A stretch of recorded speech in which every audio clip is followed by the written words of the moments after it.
Few moments, in fact, Iran's supreme leader Ali Khamenei has expressed his condolences following the death of President Ebrahim Raisi. Reaction also coming in from elsewhere around the world. Pakistan's Prime Minister saying the country will observe a day of mourning with flags flying at half-mast. The Iraqi Prime Minister saying Iraq expresses support for the Iranian people and leaders in this tragic incident. And India's Prime Minister Narendra Modi saying he's deeply saddened and shocked by Raisi's death. We've also had reaction from the EU expressing their sincere condolences.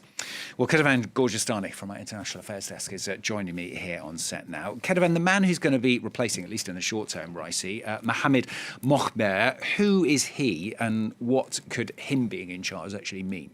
Well, he is currently the first vice president, so the top person in that sort of under the president. And he is, according to the Constitution, the person who is going to take the interim for the dead president.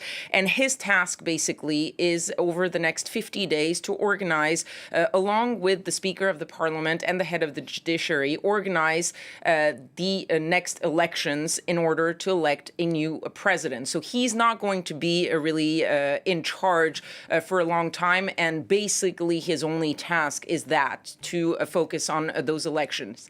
Now, in reality, this doesn't really change much because in Iran, the power and the decisions, whether it's domestically or for foreign policy, that final say really is in the hands of the supreme leader, Ali Khamenei. But the question really around these presidential elections is whether or not the regime had a so-called plan B when it comes to what they want to do if something were to happen. Because if you look back at the previous elections, especially the one in 2021, when Ebrahim Raisi came to power, back then the regime had pushed aside all of the dissenting voices and then presented and validated several candidacies, but Raisi was seen as the only viable candidate. The question is, do they have that plan already in place for these upcoming elections, or will they have to scramble to find who would be loyal enough to be put in the position of being president the way